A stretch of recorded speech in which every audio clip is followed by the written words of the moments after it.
Thor, the Guardian of Flames. Chapter 1. Thor's Arrival.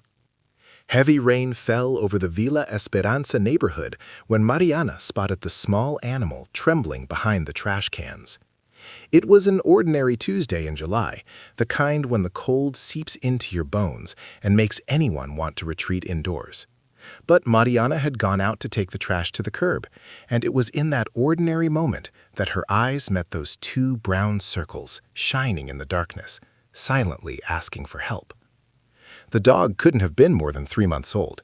He was a caramel-colored mutt with white patches on his chest and paws, far too skinny for his age, his ribs visible beneath his soaked coat. Mariana felt her heart tighten. She had always had a special affection for animals, but she lived in a small apartment with her husband Roberto and their 2 children, Lucas, 8 years old, and Sofia, 5.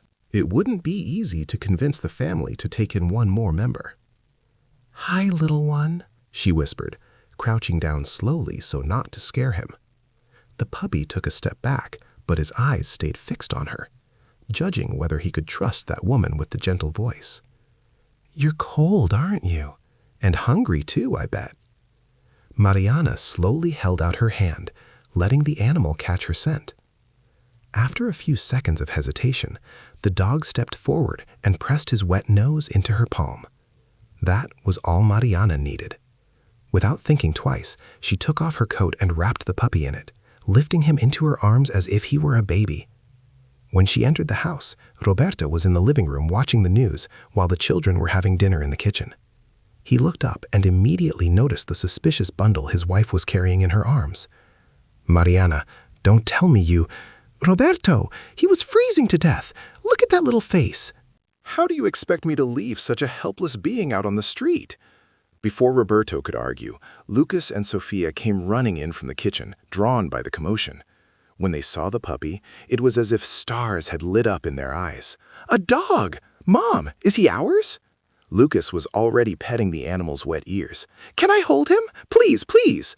Sofia bounced with excitement. Roberto sighed, but a smile was beginning to form at the corner of his lips. He knew he was outnumbered. "All right, but he needs to go to the vet tomorrow, and you two," he pointed at the children, "are going to be responsible for helping take care of him. No mom doing everything by herself." The house filled with joy that night. Mariana prepared a warm bath for the puppy, who trembled from start to finish, but seemed to understand that those people wanted what was best for him. After the bath, she dried him carefully and offered a little rice with shredded chicken. The animal ate as if he hadn't seen food in days, which was probably true. "What are we going to call him?" Sofia asked, watching the dog devour the meal. "How about Thor?" Lucas suggested, who was fascinated by superheroes. "He's going to be strong like the god of thunder." Everyone laughed at the boy's enthusiasm, but the name stuck. That night, Thor slept in a box lined with old blankets beside Mariana and Roberto's bed. Every now and then he whimpered softly, missing the mother he would probably never see again. But whenever Mariana reached out and stroked him, he calmed down. It was the beginning of a story that would forever change the life of the Silva family. Chapter 2. Thor Grows. The following months were a time of adjustment and discovery. Thor turned out to be an extremely intelligent and affectionate dog. At the vet, they discovered that he had been about 10 weeks old when Mariana found him. He had a few parasites that were treated, but overall he was in good health. The veterinarian estimated that when he grew up, he would be a medium-sized dog. Lucas and Sofia took the responsibility of caring for Thor seriously. Every morning before going to school, Lucas filled the bowls with water and kibble, while Sofia brushed the dog's increasingly shiny coat. Roberto, who had initially been hesitant, was the first to completely give in to Thor's charms. "Who would have thought I'd get so attached to this dog?" he would say to Mariana as they watched Thor play with the children in the small backyard. "When I get home from work and he comes to greet me, tail wagging, so happy, it feels like all the problems of the day just disappear." Thor grew quickly. After 3 months at home, he had already doubled in size. His large paws indicated that he would be bigger than the vet had initially predicted. His caramel-colored coat grew darker, with golden tones that shone in the sunlight. The white patches on his chest and paws remained, giving him a special charm. But it wasn't only physically that Thor developed. The dog showed remarkable intelligence. In just a few weeks, he learned to do his business in the right place, not to chew on the furniture, and to obey basic commands. Mariana began teaching him more elaborate tricks, and Thor learned them with impressive ease. "Sit, Thor," she would say, and the dog immediately sat down, eyes fixed on her, waiting for the next command. "Lie down." Thor lay down. "Stay." And he remained still until Mariana gave him permission to move. Most impressive of all, however, was the emotional connection Thor formed with each member of the family. With Lucas, he played energetically, chasing balls and staging small mock battles. With Sophia, he was gentler, letting the little girl dress him in outfits and include him in her pretend house games. With Roberto, Thor showed himself to be a calm companion for watching TV or reading on the couch. And with Mariana, there was a deep loyalty, as if he knew she had saved him on that rainy night. But Thor also showed something more, something the family would take time to fully understand. The dog seemed to have a keen sense of when something was wrong. If Sophia was sad, Thor would show up with a toy in his mouth, trying to cheer her up. If Lucas came home from school upset, the dog would lie down beside the boy, offering silent comfort.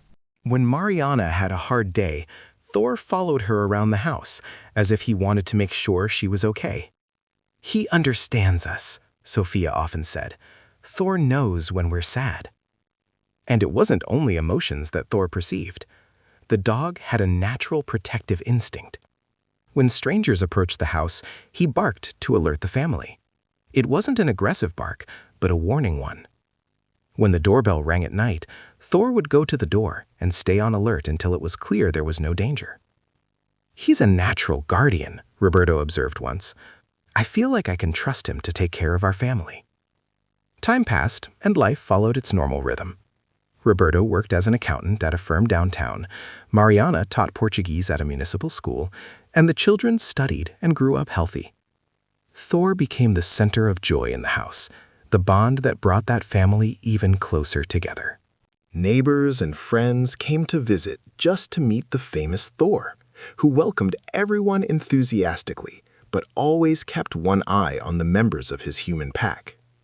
The Silva family had no idea that soon the dog they had taken in on a cold night would test the full extent of his loyalty and courage. Chapter 3. Imperceptible Signs. It was a Friday in December, almost 6 months after Thor had joined the Silva family. Summer was beginning to make itself known, and the house grew increasingly hot during the day. Roberto was worried about the electricity bills, which had risen considerably because of the constant use of fans.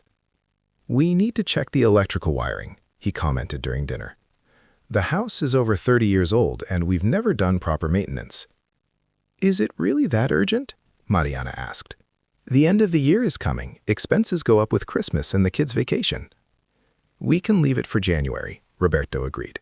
"But we need to put it on the priority list." None of them could imagine how significant that decision would be. Thor, lying at Mariana's feet, suddenly raised his head, sniffing the air.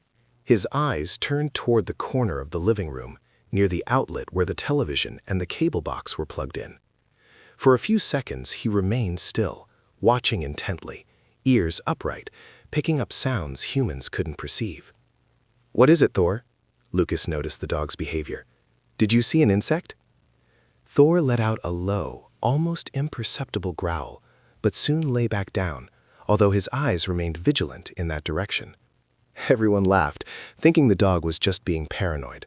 But Thor wasn't imagining things. Inside the wall, an old wire with deteriorated insulation was beginning to create small electrical arcs every time the television was turned on. The problem had been developing for weeks, completely invisible to the residents of the house. The wire was located behind a piece of furniture, in a spot where heat accumulated during the day, and there was no adequate air circulation. In the following days, Thor began to show strange behaviors. He stood near that specific wall, sniffing intensely. Sometimes he would wake up in the middle of the night and go there, as if standing guard. The family noticed, but didn't understand what was happening. I think there's a rat in the wall, Roberto said. Thor is hunting. Mariana wasn't so sure. He doesn't do that with the pigeons that land on the window. It's different. It seems like he's worried. But the busy pace of life left no room for deep investigations into the dog's behavior. The end-of-year holidays were approaching. The children were excited about school vacation, and the house buzzed with preparations and expectations. Thor continued his silent vigil.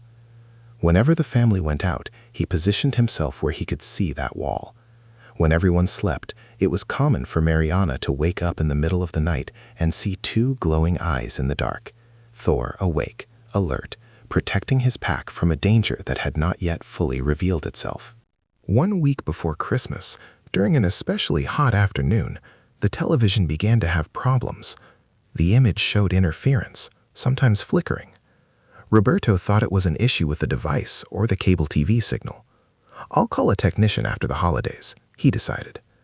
But it wasn't the device. It was the wire slowly melting inside the wall, creating intermittent connections that affected all the devices on that circuit. And Thor knew it. Somehow, that exceptional Tog sensed that something was deeply wrong, even without being able to communicate it in a way humans could understand. On the night of December 23rd, Thor behaved particularly strangely. He refused to eat his kibble, something unprecedented. He paced back and forth across the living room, visibly agitated, barking softly at the wall and then looking at Mariana, as if trying to say something urgent. "Thor, what's going on with you?"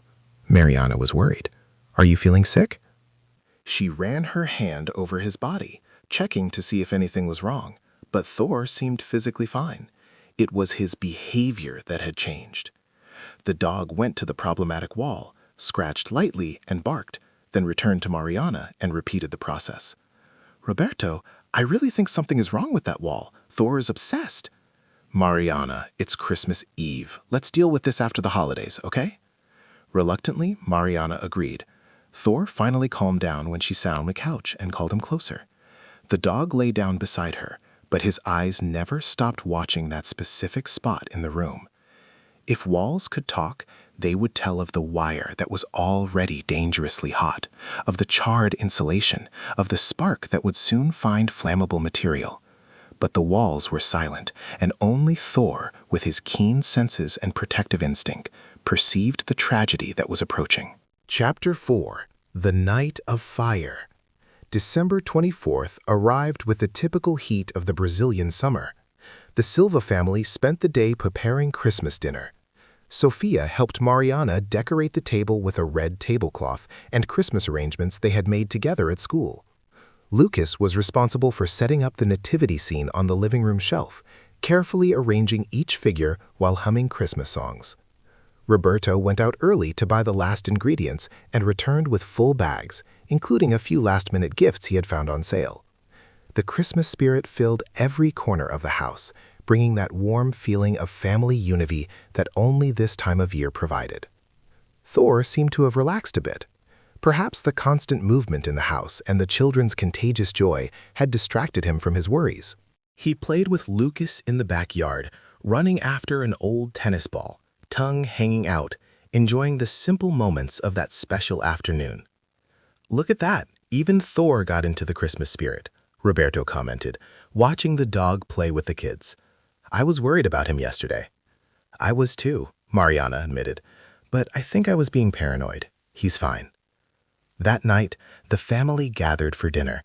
The table looked beautiful, filled with traditional foods: glazed ham, Greek-style rice, farofa, colorful salads, and for dessert, the pave that Mariana made every year.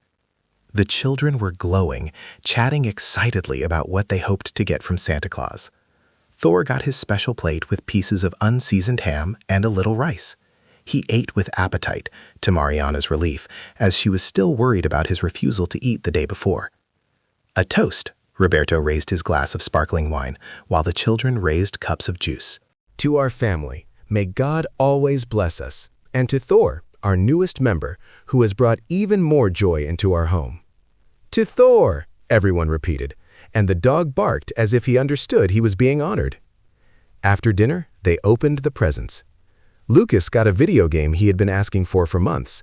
Sophia received a dollhouse that left her speechless with joy. Mariana was surprised by Roberto with a book of poetry she had mentioned wanting to read, and Roberto received a dress shirt he needed. For Thor, there was a new collar, blue with reflective details, and a toy that made a squeaking sound. It was almost midnight when the family finally went to bed. The children, exhausted from so much excitement, fell asleep as soon as they lay down. Mariana and Roberto weren't far behind, the day's fatigue taking over. Thor made his final nightly round of the house, checking each room as he did every night. When he passed through the living room, he stopped again near the wall that had bothered him for days. He sniffed intensely and noticed something different. The smell was stronger. There was a faint chemical odor in the air, almost imperceptible, but to Thor's sensitive nose, it was alarming.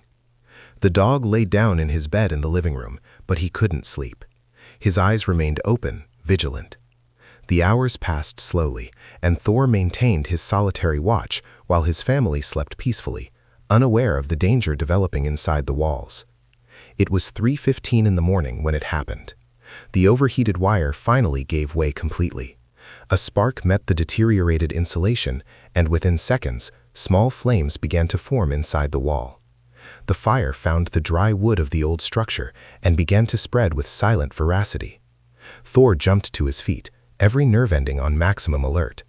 The smell of smoke was unmistakable now. He ran to the wall and began to bark loudly, desperately, a sound that echoed through the silent house. "Thor! Thor! Thor!" But the deep sleep of the late-night hours made it hard for the family to wake up. Thor ran to Mariana and Roberto's bedroom, scratching forcefully at the closed door, barking nonstop. His heart was pounding, every instinct in his body screaming that his pack was in danger. "Thor, wake up! Wake up!" Finally, Mariana opened her eyes, confused by the noise. "Thor? What? It's too early." But then she felt it. The smell of smoke was beginning to spread through the house. Her heart immediately raced.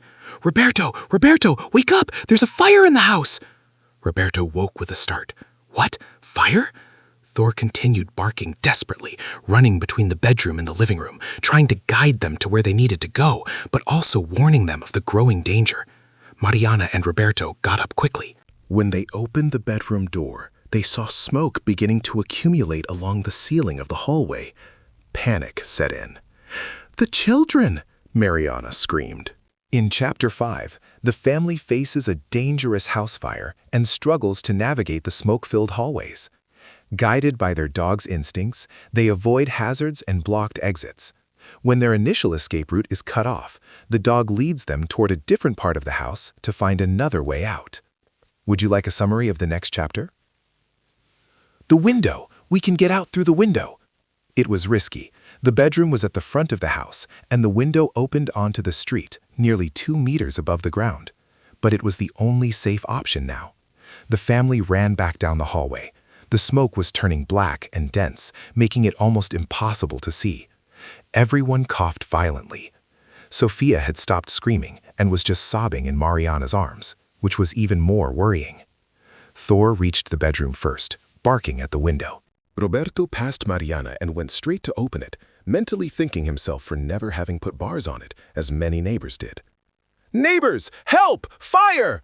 Roberto shouted out the open window as he tried to assess the best way to get down. Lights began to turn on in nearby houses. Some people appeared at their windows, frightened. Shouts of, "Call the fire department!" echoed through the street. "Mariana, pass Sofia!" Roberto held out his arms. Carefully but quickly, Mariana handed the girl to Roberto.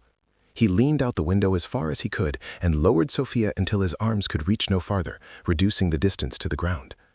"It's going to hurt a little, princess, but you're strong. Daddy's here," he said, before letting her go. Sofia landed on a small grassy flower bed, rolling but not seriously hurt.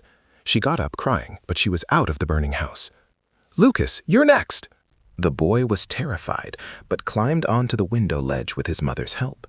Roberto repeated the process, lowering him as much as possible before letting him go.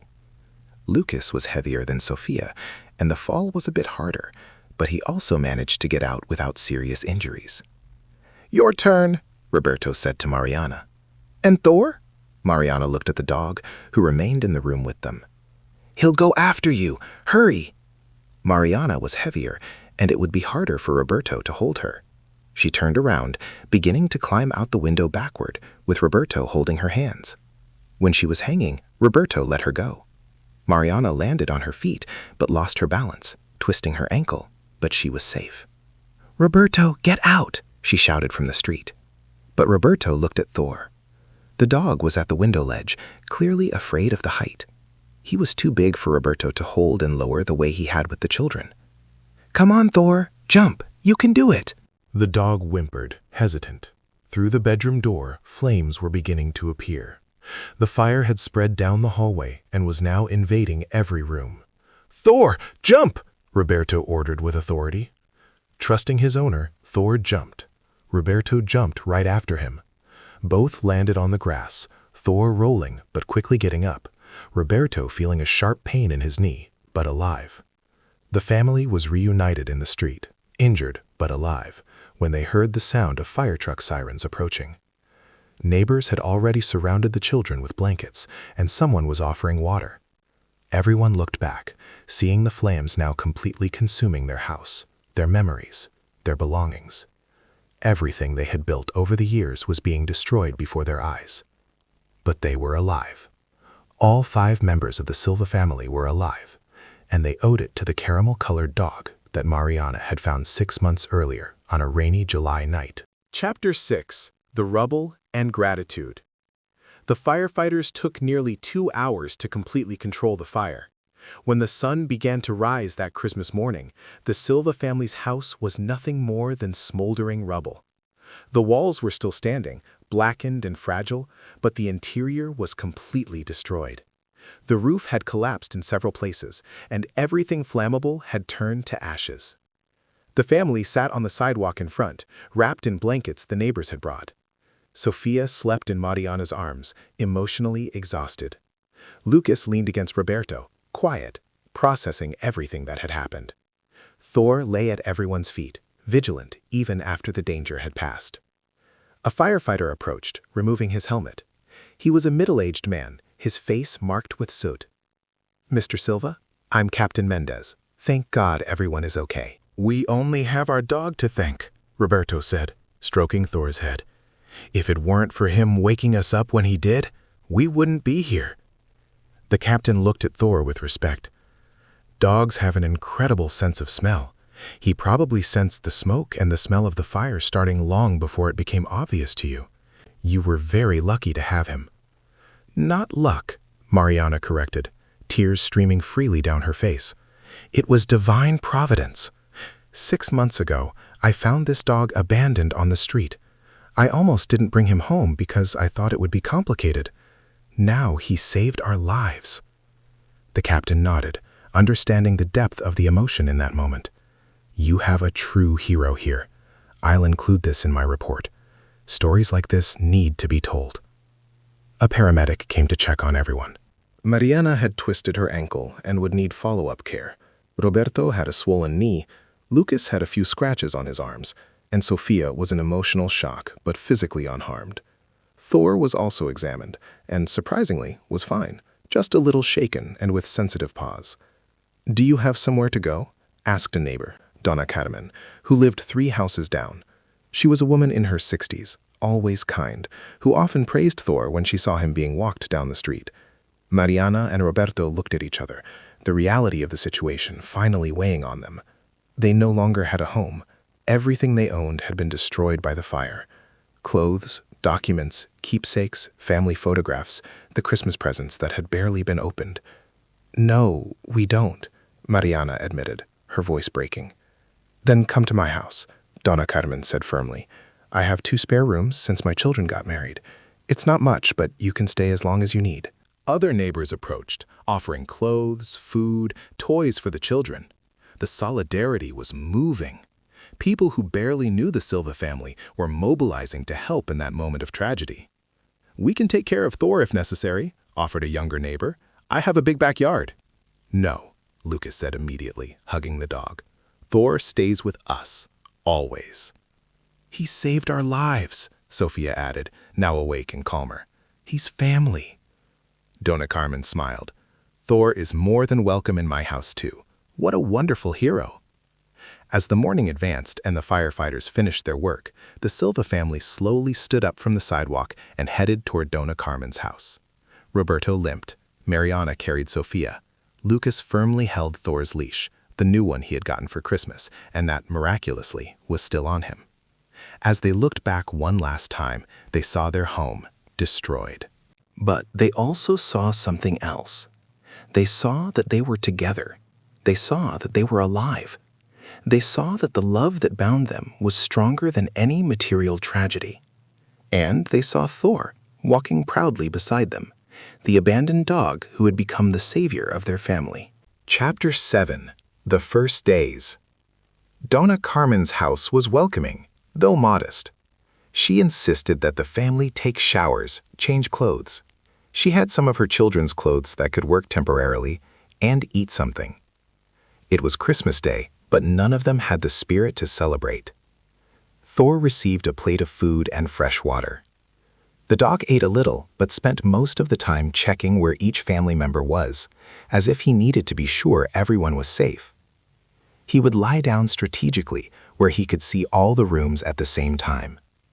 He's still in protection mode, Dona Carmen observed. What an incredible dog. That afternoon, Roberto had to begin dealing with the practical consequences of the fire. He called the home insurance company, only to discover that the policy had expired 2 months earlier, and in the rush of everyday life, he had forgotten to renew it. The news was devastating. How could I forget something so important? He kept repeating, sitting in Dona Carmen's kitchen with his head in his hands. How? Mariana sat beside him, placing a hand on his shoulder. There's no point in blaming yourself now. We'll find a way. We always do. But reality was harsh. They didn't have significant savings. The money they had set aside for emergencies would barely cover the first few months of rent for a new house. They would have to rebuild everything from scratch: furniture, appliances, clothes, school supplies for the children. Lucas and Sofia were in the room Dona Carmen had prepared for them, far too quiet for children their age. The trauma of the fire was visible in their still frightened eyes. Sofia hugged an old stuffed teddy bear that Dona Carmen had found in a closet, a remnant from when her own children were small. "Mommy," Sofia called when Mariana came to check on them. "Are we going to have a house again?" "We are, my love. I don't know when, but we will." "And will Thor stay with us?" "Always. Thor is family. He proved that yesterday." Lucas was lying on the bed, staring at the ceiling. "Mom, why do these things happen?" It was a difficult question, one Mariana wasn't sure how to answer. "Sometimes bad things happen, son. But do you know what I've learned? It's not what happens to us that defines who we are, but how we react to what happens. And we're going to react by being strong, united, and grateful." "Grateful?" Lucas sat up. "We lost everything. But we're alive. If Thor hadn't woken us up..." Mariana couldn't finish the sentence.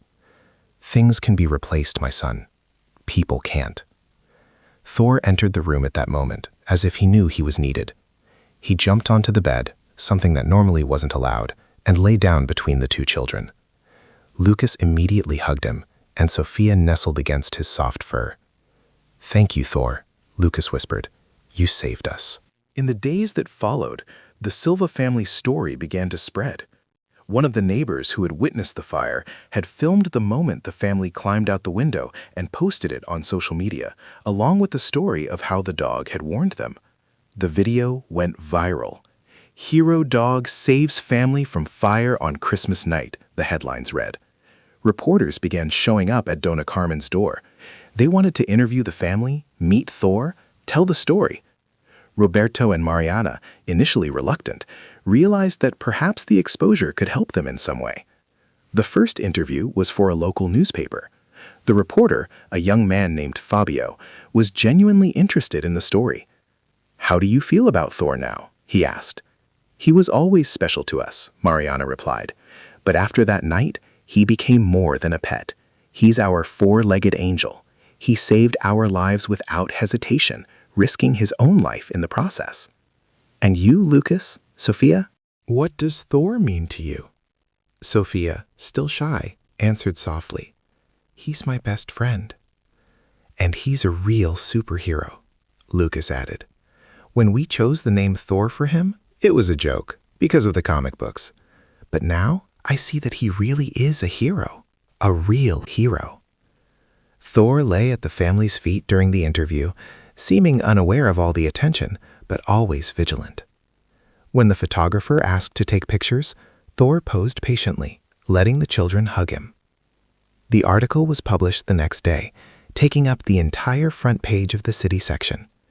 "The Four-Legged Hero of Villa Esperanza" was the headline, accompanied by a beautiful photo of Thor with the family.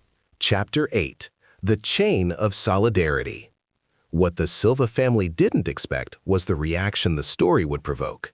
The morning after the article was published, Dona Carmen answered the door and found an unfamiliar woman holding a large box. "Good morning. I saw the story in the newspaper. I brought some clothes for the children. They belong to my son, but he's grown and doesn't wear them anymore." That was just the first of many visits. Throughout the day, dozens of people showed up at the door, bringing donations: clothes, shoes, toys, food, hygiene products, blankets, household items. Some brought money in envelopes, others offered free services. "I'm an electrician," said a middle-aged man. "When you find a place to live, I'll do all the electrical work for free. No one should go through what you went through." "I work at a furniture store," offered a young woman. "My boss said he can give you a good discount when you need to furnish the new house." Roberto and Mariana were stunned by such generosity.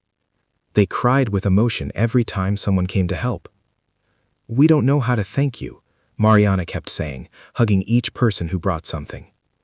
"You don't need to thank us," they replied. "It's the least we can do." "And Thor? Can we meet him?" Thor, naturally, became a celebrity in the neighborhood. Children asked to take pictures with him, adults petted him reverently, as if he were a saint.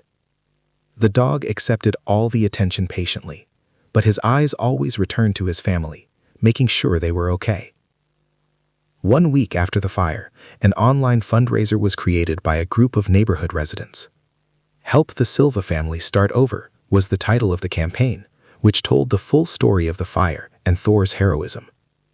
The initial goal was to raise 10,000 reals to help with the first months of rent and basic needs.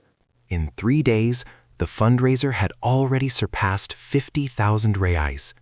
People from all over Brazil, moved by the story, were donating. "I can't believe this," Roberto said, looking at the amount on Dona Carmen's computer. "How is this possible? They don't even know us." "It's humanity showing its best side," Dona Carmen said, also emotional. "Stories like this touch people's hearts. They remind all of us of what really matters." With the fundraiser money and the donations that kept arriving, the Silva family managed to rent a small but comfortable house just a few streets away from where they had lived before. It wasn't as big as the home they had lost, but it was welcoming and had a yard where Thor could play. Moving into the new house was a day of mixed emotions. There was joy at having a home again, but also sadness for the house they had lost, for the memories that went with it. "We're going to create new memories," Mariana said, standing at the door of the new house with the family. "And no one can take those away from us."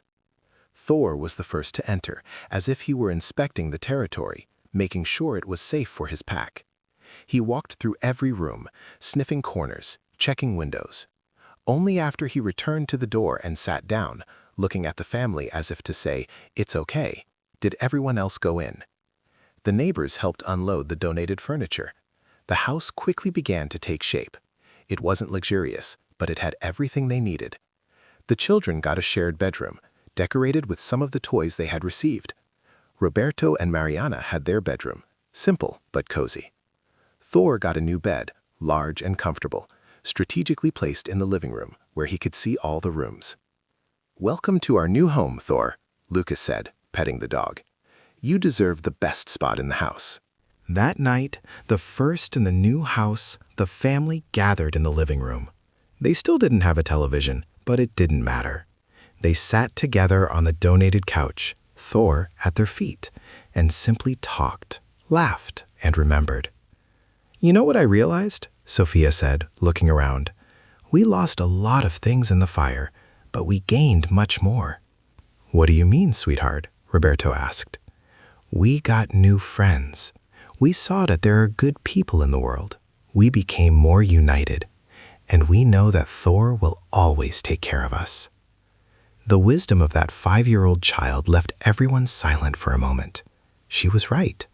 In the midst of tragedy, they had discovered precious things about humanity, about community, about love.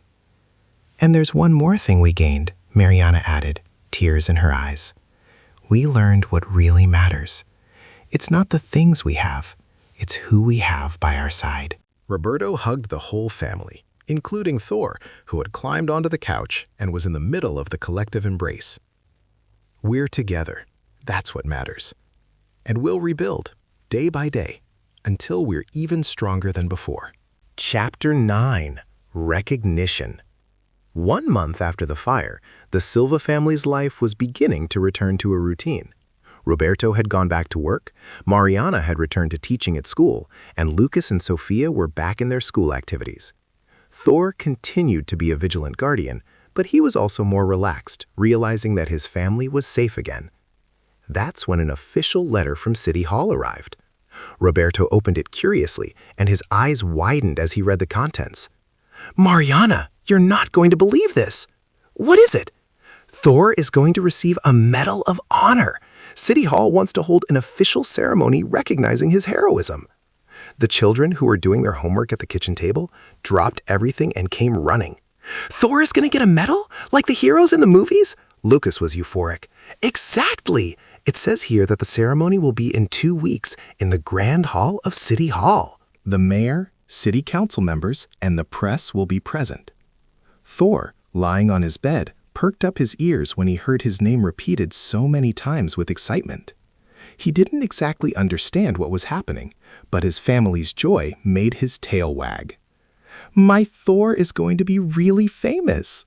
Sofia hugged the dog, who affectionately licked her face. Over the next 2 weeks, the excitement was intense. A cameraman from a TV station came to the house to record a special feature about Thor.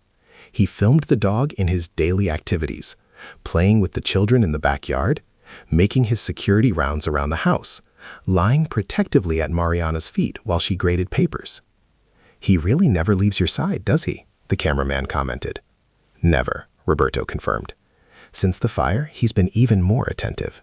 If one of the children goes to the bathroom in the middle of the night, Thor gets up and goes along. If Mariana comes home from work, he's at the window waiting. He takes his role as the family's protector very seriously. The feature aired 2 days before the ceremony, during primetime on the local news. It showed not only the story of the fire, but Thor's entire journey, from the abandoned puppy Mariana found in the rain to the hero who saved his family. This is a story about second chances, the reporter narrated. Thor was given a second chance when he was rescued by the Silva family, and he repaid it by giving them a second chance at life. On the day of the ceremony, the family woke up early. Mariana had bought new clothes for everyone with part of the fundraiser money. She had resisted, but the campaign organizers insisted that the money was meant to help them start over in every aspect. Thor got a special bath and an elegant blue bandana around his neck. You look handsome, Thor, Sofia admired the dog. He's always been handsome, Lucas defended. Now he's presentable enough to meet the mayor. The Grand Hall of City Hall was packed when they arrived. There were cameras from several networks, reporters, photographers, and many people from the community who made a point of being there. Donna Carmen was in the front row, tears already streaming down her face before the ceremony even began. Thor entered with the family, walking calmly despite all the commotion. He seemed to sense that this was an important moment and carried himself with natural dignity. The mayor, a man in his 50s with a warm smile, opened the ceremony. Ladies and gentlemen, we are here today to honor a true hero. Not a human hero, but a hero who reminds us of the best qualities we should all strive to cultivate: loyalty, courage, unconditional love. He told the story of the fire, detailing how Thor sensed the danger before anyone else, how he alerted the family, how he guided them to safety. Many people in the audience wiped away tears. The Silva family showed the generosity to take in an abandoned animal, and that animal repaid them by saving their lives. This teaches us something fundamental about compassion and gratitude. How many other Thors are out there, just waiting for an opportunity to show their worth? The mayor then called the family and Thor to the front. Roberto held Thor's leash as he walked proudly alongside the family, his head held high. Thor, on behalf of the city and all its citizens, I award you the Medal of Honor for an act of heroism. You are not only the hero of the Silva family, you are a hero to all of us. A large, shiny gold medal was placed on Thor's collar. The audience erupted into warm applause. Some people stood up, turning it into a standing ovation. Thor, sitting calmly, looked at his family as if to say, "Am I doing this right?" Lucas and Sophia knelt beside Thor, hugging him. Mariana and Roberto were openly crying. It was a moment of validation, of recognition that the dog who had entered their lives had become much more than a pet. After the ceremony, there was a reception where people lined up to meet Thor and take photos with him. The dog, with infinite patience, allowed himself to be petted, hugged, and photographed by dozens of people. A small girl, maybe 4 years old, approached shyly. "Can I pet the hero dog?" "Of course you can," Sophia said, already taking on the role of proud hostess. The girl gently stroked Thor. "When I grow up, I want to have a dog like you," she said to Thor, "one who is brave and saves people." Her mother explained, "After seeing Thor's story, my daughter convinced me to adopt a dog. We're going to the animal shelter next week." "Really?" Mariana became emotional. "That's wonderful." "It's because of Thor," the woman confirmed. "He showed my daughter and me too that every animal deserves a chance, that they can be more than we imagine." This wasn't the only family inspired by Thor's story. In the following weeks, the local animal shelter reported a 300% increase in adoptions. People specifically cited Thor's story as their motivation. "We want to give an animal the same chance the Silva family gave Thor," the adopters said. The impact of Thor's story was going far beyond what anyone could have imagined. He had not only saved his family from the fire, he was saving countless other animals by inspiring people to open their hearts and homes. Chapter 10. New Challenges. 3 months after the fire, life was finally returning to normal, although normal now had a different meaning for the Silva family. They had learned to value different things, to find joy in simple things, to take nothing for granted. Thor continued to be the family's hero, but he had also gone back to being just Thor, the playful dog who loved chasing balls, who stole socks to play with, who lay in the sun in the backyard on warm afternoons. It was on one of those afternoons that Roberto came home with important news. He gathered the family in the living room, his face showing mixed emotions. "I have something to tell you," he began. "Do you remember the house we lost in the fire?" "How could we forget, Dad?" Lucas replied. "Well, I spoke with the construction company today. They evaluated what was left of the structure and said it's possible to rebuild. The exterior walls are intact. We just need to redo the interior." Mariana's eyes widened. "Roberto, but how? We don't have money for that." "Remember the fundraiser? There's still a considerable amount left, and the construction company heard our story. They offered a substantial discount, wanting to be part of this story of overcoming. Along with some loans and what we can save, we can do it." "We're going to have our house back?" Sophia was radiant. "Not exactly the same house," Roberto explained, "but we'll rebuild in the same place. It will be our new house, with our new memories." The family hugged each other, excited by the possibility. Thor, sensing the joy, barked and jumped around them. The reconstruction began 2 weeks later. It was a slow process, but every bit of progress was celebrated. Roberto and Mariana visited the site every weekend, bringing the children and Thor. The dog explored the property curiously, sniffing every corner. "He recognizes the place," Lucas observed. "Look how he goes straight to where the backyard used to be." It was true. Thor seemed to have memories of the place, both good and traumatic. He avoided spending too much time near where the living room had been, the place where the fire started. But in the backyard, he was more relaxed, even playful. During the reconstruction, something unexpected happened. One day, while Roberto was checking on the progress of the work, a young couple appeared on the property. "Excuse me, are you Roberto Silva?" the young man asked. "Yes, that's me. My name's Andre, and this is my wife Carolina. We used to live in the house next to yours before the fire." Roberto vaguely remembered them. They were neighbors, but not very close. "We came to apologize," Carolina said, her voice trembling, "and to tell you something that's been haunting us since that night." "Apologize? Why?" Andre took a deep breath. "The fire. It was our fault. Or rather, my fault." Roberto felt his blood run cold. "What do you mean?" "That night, on Christmas Eve, I was setting off fireworks in our backyard. One of them went out of control and headed toward your house. I saw it hit something on the outside wall near the living room window. There were some dry leaves piled up there. I thought nothing had happened, so I didn't tell anyone. But the fire started inside the house, in the electrical wiring," Roberto said, confused. "I know. The firefighters said that. But I keep thinking, what if the firework damaged something? What if it accelerated a problem that already existed? I haven't slept properly since then. We needed to tell the truth." Carolina was openly crying now. "When we saw you lose everything, when we saw that you could have died, I can't express how guilty we feel." Roberto remained silent for a long moment. Part of him wanted to be furious, to shout, to blame. But another part, the part that had learned so much over the past months, saw two genuinely remorseful people in front of him. "Did you talk to the firefighters about this?" "Yes. They said the firework may have contributed, but the main issue really was the old electrical wiring. Either way, we're responsible."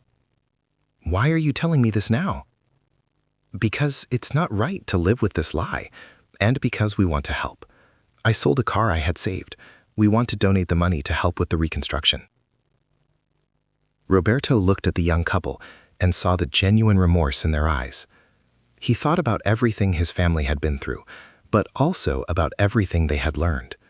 He thought about Thor, who held no grudges, who always forgave, who loved unconditionally. "I won't accept your money," he finally said.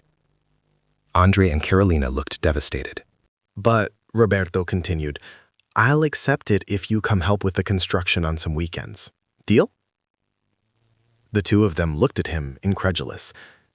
"You're not angry?"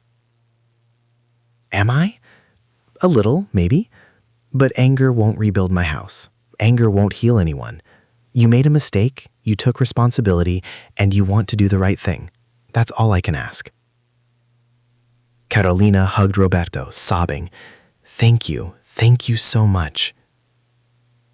From that day on, Andre and Carolina became a constant presence at the construction site. They carried materials, painted walls, cleaned the lot, and slowly they became true friends of the Silva family. Thor, with his keen instinct for judging character, accepted the couple immediately. He allowed Andre to pet him while resting from work and stayed beside Catalina while she painted, as if offering companionship.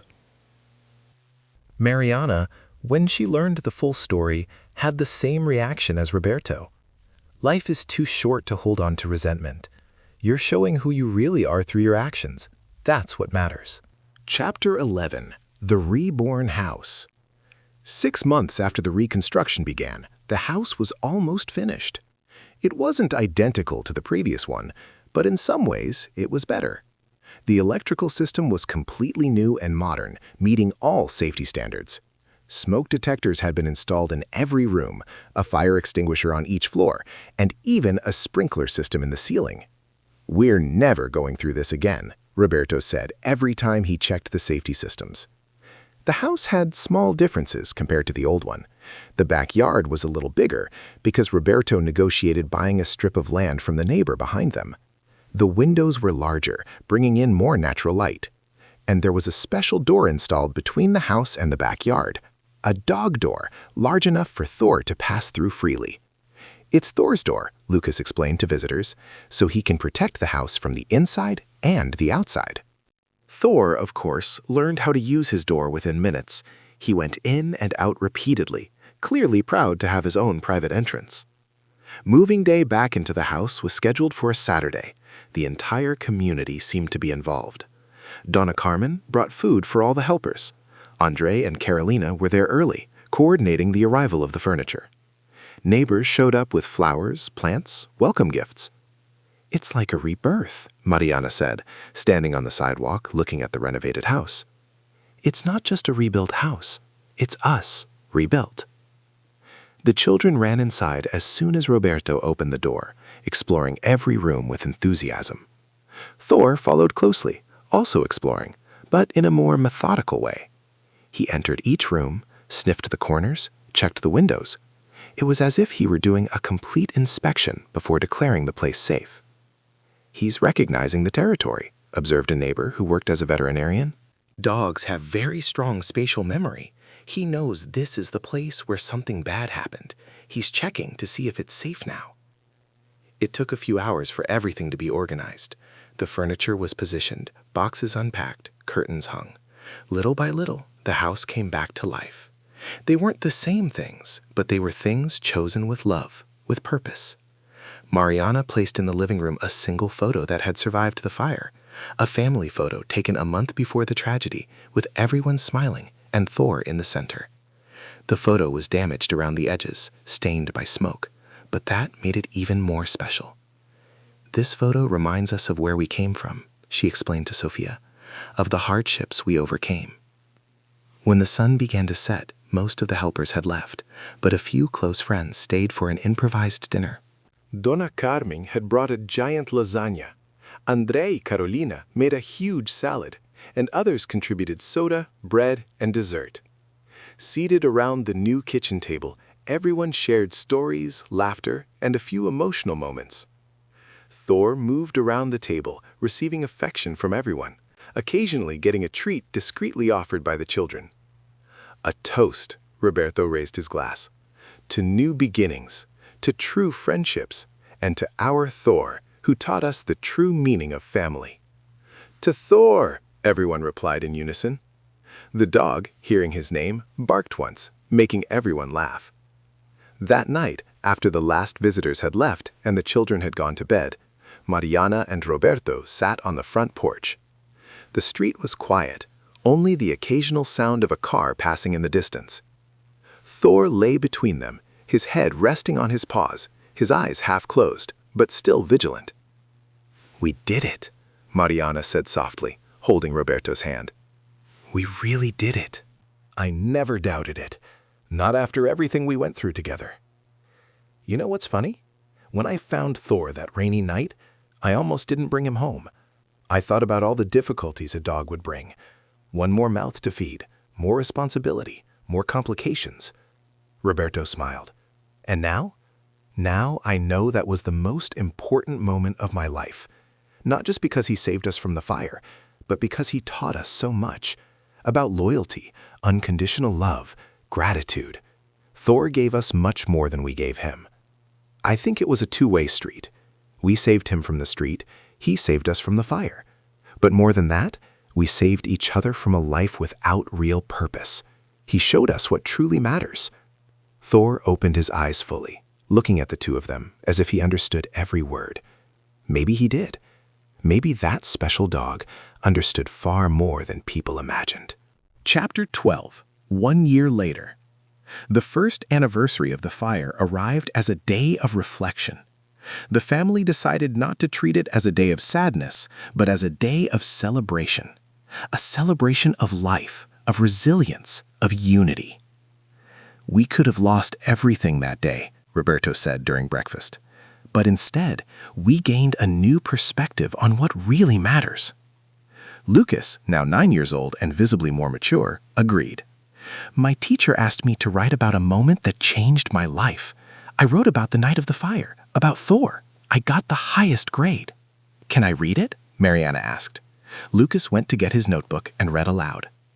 "That night, I learned that heroes don't wear capes. They have 4 legs, a wagging tail, and a giant heart. Thor didn't think twice before saving us. He just acted because he loves us. And that taught me that true love doesn't hesitate, doesn't calculate, doesn't measure consequences. True love simply acts." Mariana had tears in her eyes when Lucas finished. "You write so well, my son, and you have so much wisdom." Sophia, now 6 years old, added, "And I learned that things don't matter. People matter, and dogs are people too." Everyone laughed at the childlike logic, but she was absolutely right. Thor, as always, was present, lying at the foot of the table. He was 1.5 years old now, in peak physical condition. His coat shone with health, his eyes were alert and intelligent, and his presence radiated confidence and protection. That day, the family received an unexpected phone call. It was from a television production company in Sao Paulo. "We're producing a special program about animal heroes," the producer explained. "We'd like to include Thor's story. Would it be possible for you to come to Sao Paulo for a recording?" Roberto and Mariana looked at each other. "Can we think about it and get back to you?"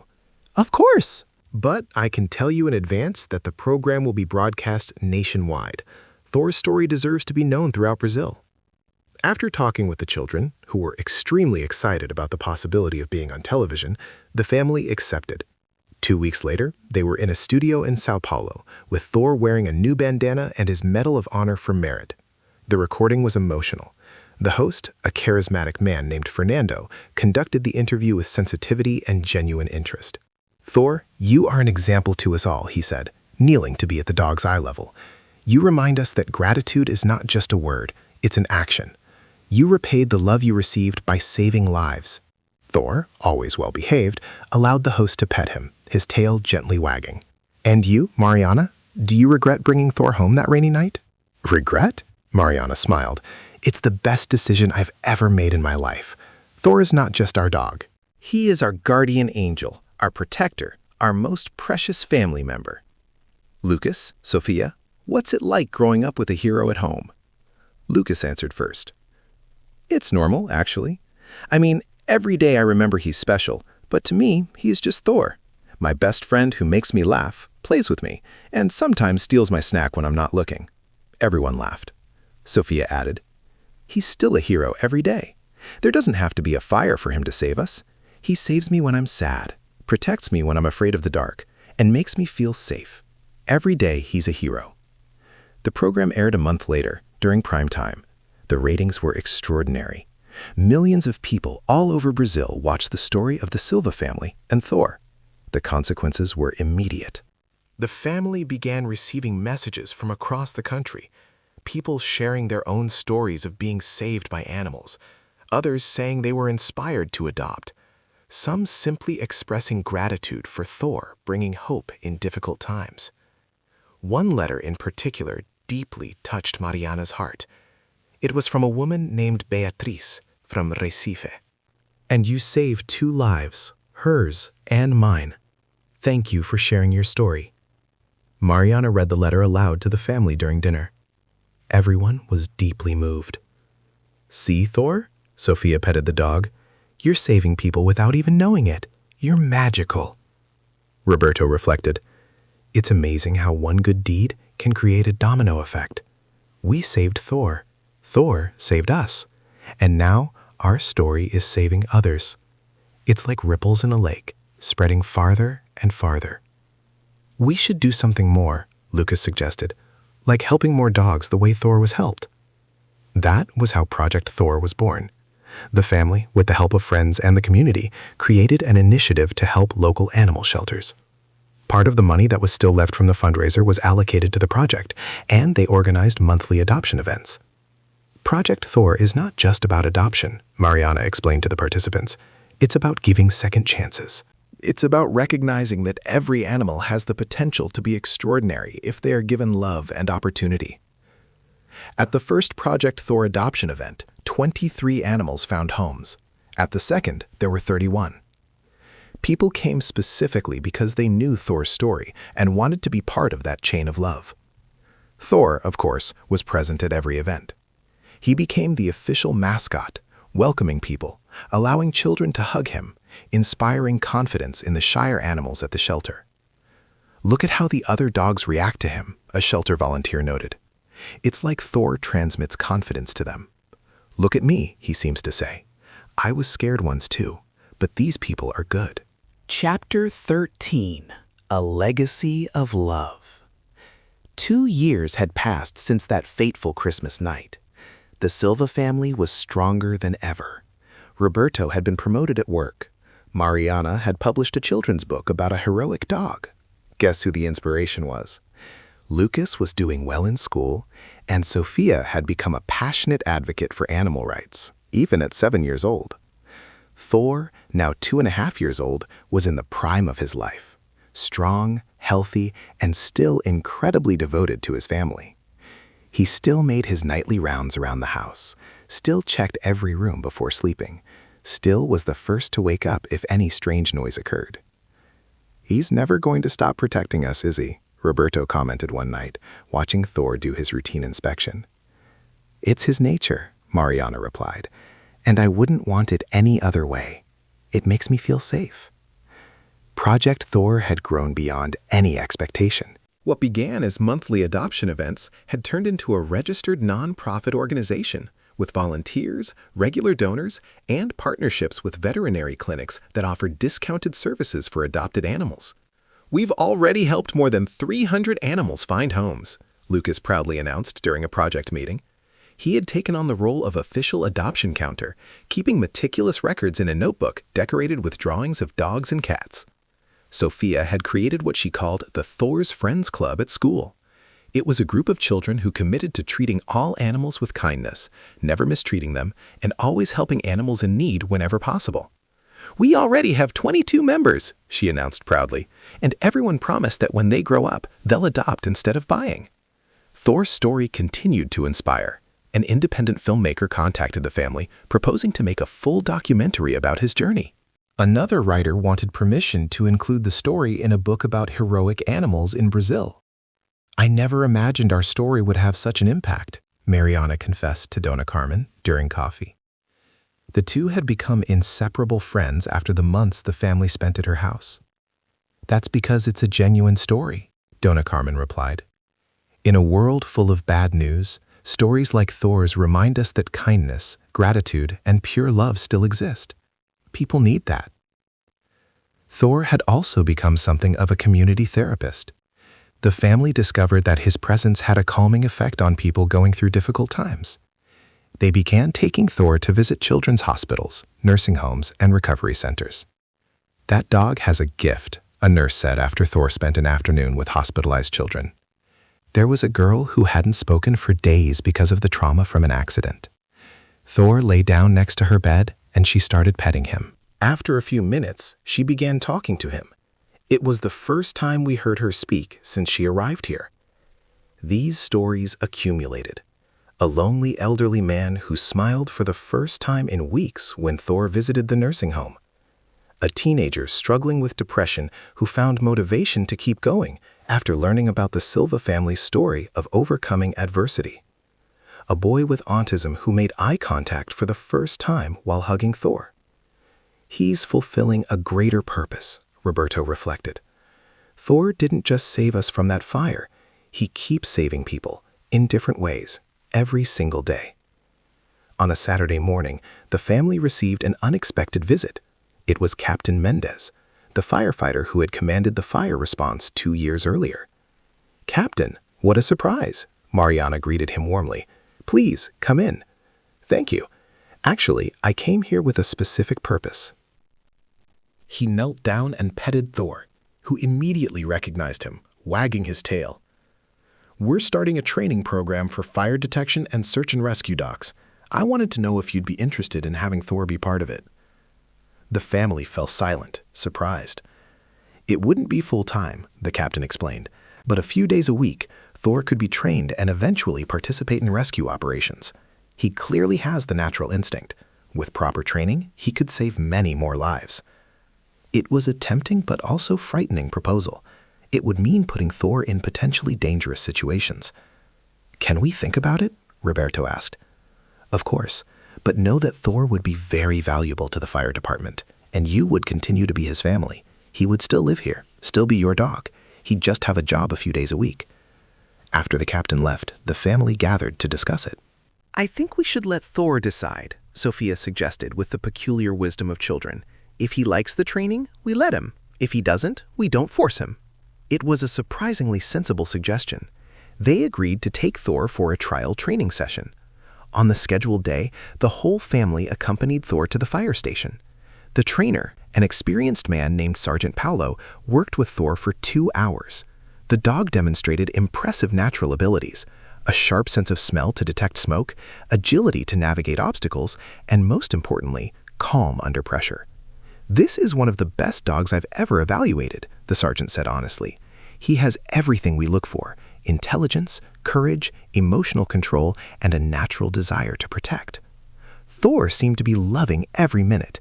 His tail never stopped wagging as he completed each task, and he looked at his family regularly, as if saying, "See, I'm doing great."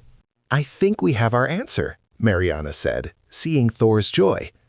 And so a new phase began in Thor's life. 3 times a week, he went to training at the fire station. The rest of the time, he was the same Thor as always, playful at home, present at adoption events, making therapeutic visits. 6 months later, Thor was officially certified as a search and rescue dog. He participated in his first real operation, finding a lost child in a forested area near the city. Thor located the boy in less than 2 hours when other search methods were failing. "He picked up the trail and didn't give up until he found him," Captain Mendez reported. "When he located the boy, he barked to alert us, but stayed with the child, keeping him calm and warm until we arrived. Perfect behavior." The child who was found, a 6-year-old boy named Pedro, instantly became attached to Thor. "The big dog found me," he told everyone. "I was cold and scared, but he stayed with me, and I knew everything was going to be okay." Thor had saved another life, and this would not be the last. Chapter 14. Full Circle. 3 years after the fire, the Silva family's life was unrecognizable compared to what it had been before. Not in material terms.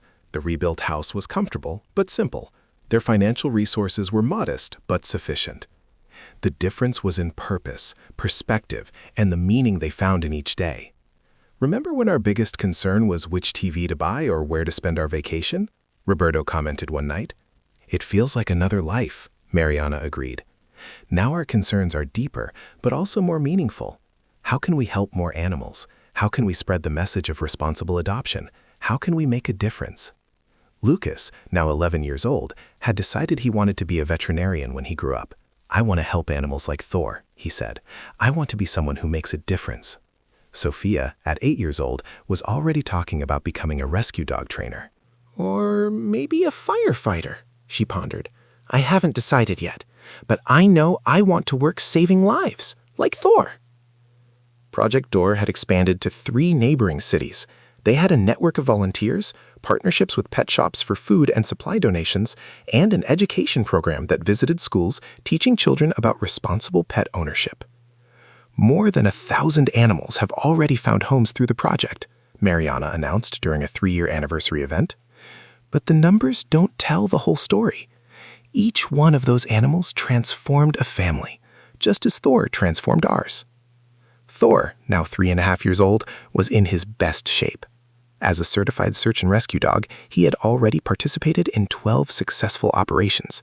He had found lost people, helped locate victims after a landslide, and even detected the early signs of a fire in a building, alerting residents before it became serious. "He's a living legend in the fire department," Captain Mendez would say. "The new recruits are amazed when they find out they're going to work with the famous Thor." But regardless of all his heroic feats, Thor remained humble and focused on what mattered most, his family. Every night, after a day of work or training, he returned home and resumed his routine, checking every room, making sure everyone was safe, lying down close to his family. It was on an ordinary Thursday night that something extraordinary happened. The family was having dinner when they heard an anxious knock at the door. Roberto opened it and found a young woman, about 25 years old, holding a small dog in her arms. "Sorry to bother you," she said, visibly nervous. "My name is Julia. I need to talk to you about something important." "Please, come in," Mariana invited, intrigued. Julia entered, holding the little dog carefully. It was a caramel-colored puppy with white spots on its chest and paws, surprisingly similar to Thor when he was a puppy. 3 years ago, Julia began, her voice trembling, I was a very different person. I was in an abusive relationship, using drugs, living on the streets. I had 3 little dogs that I could barely feed. In a moment of desperation, I abandoned them near some trash cans, thinking someone would find them and take better care of them than I could. Mariana felt her heart race. Thor approached Julia, sniffing her intensely. One of the dogs, Julia continued, tears streaming down her face, was a caramel-colored male with white spots. I think it was Thor. The silence in the room was absolute. Thor kept sniffing Julia, then the puppy in her arms. Suddenly he began to whimper, a sound the family had never heard him make before. It was a sound of recognition, of an old memory being awakened. You are Thor's mother? Roberto finally asked. Not his biological mother. I found him when he was just a few weeks old, abandoned with his siblings. I took care of them for a few weeks, but then she couldn't continue for a moment. Then I abandoned them. It was the worst thing I've ever done. Why are you here now? Mariana asked, with no judgment in her voice, only curiosity. Because I got clean. 2 years ago, I managed to get off drugs, left the abusive relationship, rebuilt my life. And one day, I was watching TV and saw Thor's story. I recognized him immediately. The markings, the way he is, everything. And I realized that the little puppy I abandoned in a moment of desperation had become a hero. Julia looked at each member of the family. I didn't come to ask for forgiveness, because words aren't enough. I came to say thank you. Thank you for finding Thor, for taking care of him, for loving him in the way I couldn't at that time. And I came to show that people can have second chances too. She pointed to the puppy in her arms. This is Esperanza. I adopted him from the shelter where I now volunteer. Every week, I help take care of abandoned animals, trying to make up for what I did. Thor's story inspired me to be better, to do better. Mariana stepped forward and hugged Julia. Thank you for taking care of Thor, even if only for a short time. Thank you for having the strength to give him a chance to be found. And thank you for using your story of overcoming hardship to help others. Can I? Julia hesitated. Can I hug Thor? Just once? Of course. Julia knelt down and Thor approached her. She hugged him, sobbing. I'm sorry, Thor. I'm sorry for not being strong enough at that moment. But look at who you became. You are incredible. Thor gently licked her face, as if to say, It's okay. I understand. Then he sniffed the little puppy Esperanza and licked his snout as well, in an almost paternal gesture. Do you want to meet your siblings? Julia suddenly asked. I managed to find the other 2. A family adopted them together. They live 2 hours from here. Maybe we can arrange a reunion? And so, a month later, there was a reunion. Thor met his 2 siblings, a male and a female, in a park. The 3 dogs, now adults, recognized each other immediately. They circled one another, sniffing, their tails wagging furiously, small whimpers of recognition and joy filling the air. It's like they remember, observed the woman who had adopted the other 2 dogs. Animals are amazing like that. The 2 families spent the afternoon together, the 3 canine siblings playing as if they had never been separated. Julia was there as well, now a friend of the Silva family, living proof that redemption is possible. Our story isn't just about Thor, Mariana told a reporter who was covering the reunion. It's about second chances. Thor had a second chance when I found him. We had a second chance when he saved us from the fire. Julia had a second chance when she decided to change her life. Each of us, at some point, needs a second chance. And it's our duty to give them, just as we hope to receive them. Chapter 15. The Present and the Future.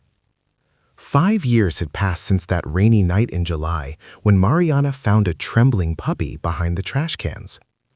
Thor was now 5.5 years old, still considered young for a dog of his size, but he had already lived more adventures than many humans experience in a lifetime. The Silva family was gathered in the living room on a Friday night, each person busy with their own activity, but together in the same space, enjoying one another's company.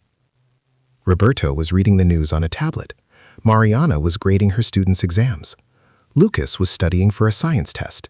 And Sophia was drawing in her notebook, always drawings of dogs. Thor was in his favorite position, lying in the center of the room where he could see everyone. His brown eyes moved from one person to another, vigilant yet relaxed. This was his favorite place in the world, surrounded by his human pack, everyone safe, everyone together. "Family," Roberto suddenly said, "I want to propose something." Everyone looked at him. "It's been 5 years since Thor came into our lives. I think we should have a celebration, not just for his 5 years with us, but for everything we've built, everything we've overcome, everything we've become." "A party!" Sophia jumped up excitedly. "A party for Thor!" More than that, Mariana understood where Roberto was going. A celebration of gratitude. Invite everyone who has been part of our journey. And so the Thor Gratitude Party, as Sophia named it, was planned. They rented the neighborhood community hall and invited everyone who had touched their lives over the past 5 years. Dona Carmen, Andre and Carolina, the firefighters who put out the fire, Captain Mendez, Project Thor volunteers, families who had adopted animals through the project, Julia and the guardians of Thor's siblings, neighbors, friends, the children's teachers, and many others. The day of the party arrived sunny and warm. The hall was decorated with photos of Thor as a puppy, photos of the fire, photos of the house reconstruction, photos of Thor in rescue operations, photos of adoption events, photos of all the animals that had found homes through Project Thor. "It's a visual timeline of our journey," Lucas explained, having helped organize the photos. When guests began to arrive, it became clear that this was not an ordinary party. It was a gathering of transformed lives, interconnected stories, and a community built around values of gratitude, second chances, and unconditional love. Dona Carmen arrived early, as always, bringing tray after tray of food. "It's not a party without my food," she insisted, refusing any suggestion that they had already ordered enough. Andre and Carolina arrived with their 2-year-old son. "We wanted our son to meet Thor," Andre explained, "so he can grow up knowing the importance of taking responsibility, of doing the right thing even when it's hard." Captain Mendez and a delegation of firefighters arrived in uniform as a sign of respect. They brought a commemorative plaque for Thor, "To the bravest dog of the fire department, for services rendered to the community." Julia arrived with Esperanza, now an energetic adolescent dog. "He reminds me so much of Thor when he was younger," she said, watching Esperanza play with other dogs. "Sweet temperament, intelligent, protective." Families who had adopted through Project Thor began to arrive, each bringing their animals. Before long, the hall was filled with dogs and cats of all shapes, sizes, and colors, a living celebration of the impact a single story of love and gratitude can have. "Just look at this," Roberto said to Mariana, observing the scene. "All these animals who could have stayed in shelters or worse, all with families who love them. And it all started because you had compassion on a rainy night." "No," Mariana gently corrected. "It all started because Thor had something special inside him. I just gave him the opportunity to show it to the world." Thor was at the center of everything, naturally. He moved around the hall with the dignity of an ambassador, allowing children to pet him, greeting the other dogs, accepting treats discreetly offered. But his eyes always returned to his family, making sure everyone was okay. When it was time for the speeches, Roberto asked for silence by tapping a glass with a spoon. "I want to thank everyone for being here today. This isn't just a birthday party for a dog, even though Thor is the most special dog there is. Thor, hearing his name, barked once, making everyone laugh. This is a celebration of community, of humanity, of everything that is good in the world. He told the full story from the beginning. Many there already knew parts of it, but hearing it all together from start to finish had a special power. When he reached the part about the fire, some people wiped away tears.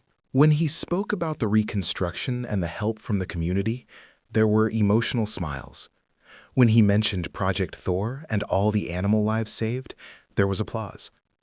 Thor taught us that gratitude isn't just a feeling, it's an action, Roberto concluded. He didn't just feel gratitude for being taken in, he acted on that gratitude by saving our lives. And we've tried to do the same, acting on our gratitude by helping other animals. This is Thor's legacy, and it will continue far beyond all of us. Mariana spoke next, her voice trembling with emotion. When I found Thor, I was having a hard day. I was tired, worried about bills, questioning whether I was making a difference as a teacher.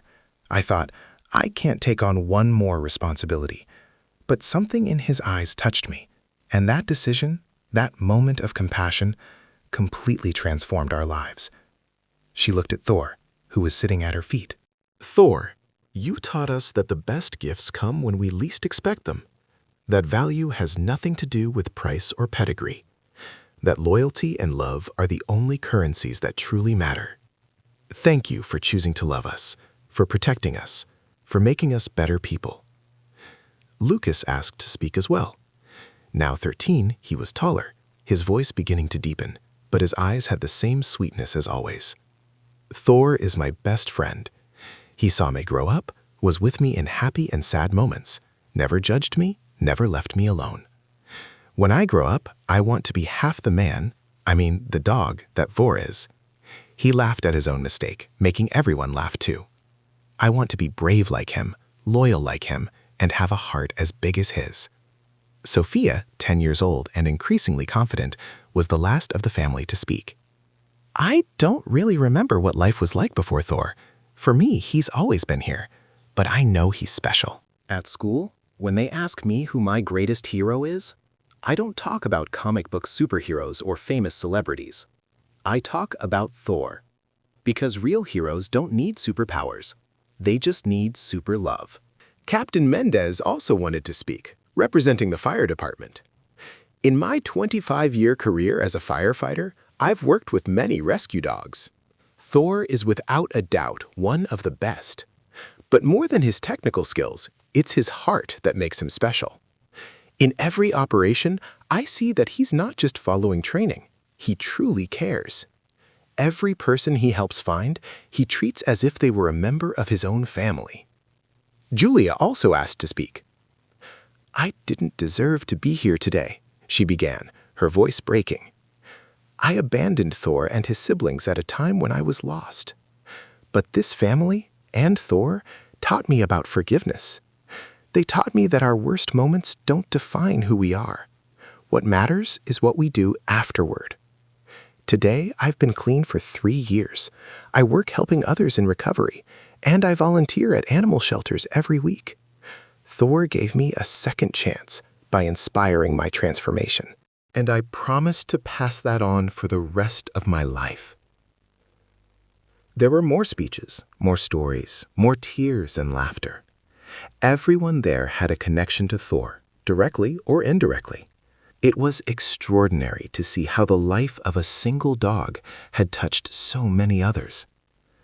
When it was time for the cake, a special dog cake made by Dona Carmen using dog-safe ingredients, everyone sang happy birthday. Tor, always well-behaved, waited patiently until he was given permission to eat his slice, doing so gently while everyone applauded.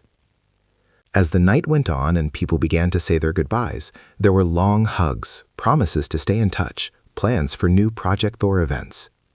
The community that had formed around that story of overcoming and gratitude was strong and lasting. When they finally returned home that night, exhausted but happy, the Silva family sat down in the living room. Thor made his usual inspection round, checking every room, and then lay down in the center of the room, sighing contentedly. "It was a perfect day," Sophia said, petting Thor. "It was," Mariana agreed. "And you know what's most incredible? Every day with Thor is perfect in its own way. It doesn't have to be a celebration day. Just being together is enough." Roberto looked at the dog who had transformed their lives so completely. Have you ever wondered what Thor thinks about all this? About being famous? About having saved so many lives? About being a hero? "I think he doesn't think about any of that," Lucas replied wisely. "For him, he's just doing what dogs naturally do. Love their family, protect their pack, be present. We're the ones who put all those labels on him. To Thor, he's just Thor." And maybe it was that simplicity that made Thor so special. He didn't seek recognition or glory. He didn't save his family from that fire expecting a reward. He didn't take part in rescue operations seeking fame. He simply loved, simply protected, simply was. "You know," Mariana said thoughtfully, "for years I wondered why that night was so special, why I was there at that exact moment when Thor needed to be found. Now, I understand that it wasn't coincidence. It was purpose. We were destined to meet. Thor needed us, and we, without knowing it, needed him even more." Epilogue. The legacy continues. 10 years after that rainy July night, Thor's story still resonated. Mariana and Roberto, now in their 40s, continued living in the rebuilt house, which never again had a single electrical problem thanks to extensive renovations. Lucas was in veterinary school, in his 3rd year, already proving to be one of the most dedicated and compassionate students in his class. Sophia, at 15, was an active volunteer in Project Thor, and was already talking about studying psychology to work with animal-assisted therapy. Project Thor had expanded to 12 cities, helped more than 3,000 animals find homes, and inspired the creation of similar projects in other states. The story had appeared in books, documentaries, and even a fictionalized version in a TV movie that was very well received. But the true measure of Thor's impact wasn't in the numbers or the media. It was in the small stories. The shy child who gained confidence by adopting a dog inspired by Thor. The elderly man who found a reason to smile again with the companionship of a rescued cat. The woman overcoming depression with the help of a therapy animal. Countless lives transformed by learning the lesson Thor taught simply by existing. That love, loyalty, and gratitude are the most powerful forces in the universe. Thor, now 10.5 years old, was retired from active search and rescue work. His knees were no longer as agile, his reflexes a little slower. But his spirit remained young, his eyes still alert, his heart still enormous. He still made his nightly rounds around the house, though more slowly now. He still checked every room before allowing himself to sleep. He was still the first to wake if any strange noise occurred. Some instincts never die. On a Sunday afternoon, the family was gathered in the backyard. Lucas was home visiting, Sophia was doing homework outdoors, Mariana was reading a book, and Roberto was preparing a barbecue. Thor was lying under a tree, watching everyone, his favorite position where he could see his whole family at once. "He's slower," Sophia commented, watching Thor get up with a bit of difficulty to drink water. "He's aging," Mariana said gently. "It's natural." "I don't want Thor to get old," Sophia said, her eyes filling with tears. Lucas, who is studying veterinary medicine and understood the reality of things, sat down beside his sister. "Sophia, everyone gets old. It's part of life. But you know what's incredible? Thor lived a fuller life, a more meaningful life, a life more filled with love than many dogs ever live. Every day of his was filled with purpose. But what are we going to do when he—" Sophia couldn't finish the sentence. "When that day comes," Mariana said, joining the two of them, "we'll celebrate everything he was, everything he taught us, everything he meant, and we'll honor him by continuing his legacy. Love never dies, my dear. It only changes form." Roberto turned off the grill and joined the family under the tree, beside Thor. The dog, sensing his entire pack gathered around him, lifted his head and looked at each of them, his brown eyes still shining with that special intelligence. "Thank you, Thor," Roberto said, stroking the dog's graying head. "For everything. For saving us from that fire, but more than that, for saving us from a life lived without real purpose. You showed us what truly matters." Thor licked Roberto's hand, then Mariana's, then Lucas's, then Sophia's. It was as if he understood, as if he were saying, "There's no need to thank me. This is just how I love you." They stayed that way for a long time. The family gathered around the dog, who had changed everything. The sun began to set, painting the sky in shades of orange and pink. Birds sang in the trees. A gentle breeze blew, carrying the scent of flowers from the garden that Mariana tended with such care. It was a perfect moment. Simple, but perfect. Exactly the kind of moment Thor had taught the family to value. "You know what I realized?" Lucas said, breaking the comfortable silence. "Thor's story isn't really about a dog saving a family from a fire. It's about how a compassionate decision, a single act of kindness on a rainy night, can create waves of positive change that spread far beyond what we can imagine. It's about how we all deserve a second chance," Sophia added. "Thor deserved it when Mom found him. We deserved it when he saved us. Julia deserved it when she decided to change her life. All the animals we helped through the project deserved it. It's about gratitude," Mariana said, "about recognizing the gifts we receive and giving them back multiplied. It's about love," Roberto concluded. "In the end, it always is about love." Thor closed his eyes, content, surrounded by his family. This was his favorite place in the world. There were no medals, no public recognition, no cameras or reporters. Just his pack, all together, all safe, all loving one another. It was everything he had ever wanted. It was everything he needed. And as he fell asleep under that tree, in the warm lap of the late afternoon, Thor dreamed. He dreamed of a rainy night when gentle hands picked him up and took him to a warm place. He dreamed of children laughing and playing with him.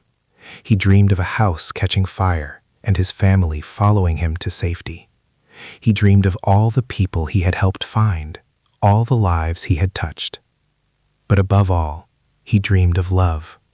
The love he had received, the love he had given, the love that would continue even when he was no longer physically there. Because that kind of love, the unconditional love that Thor represented, never truly dies. It lives in the actions of the people who were touched by it, in the lives that were changed, in the lessons that were learned.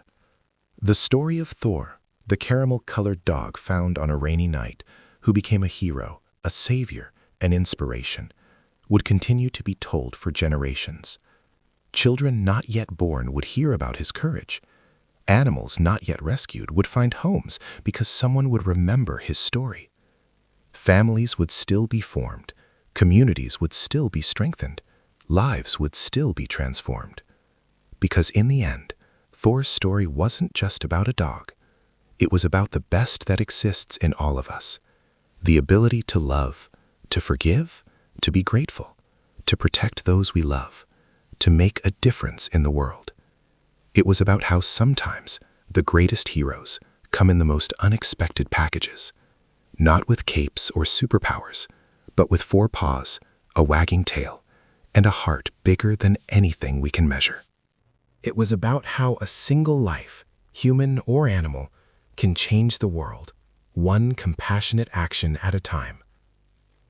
And while Thor slept surrounded by his family's love, under the sky painted by the sunset, his legacy was already guaranteed.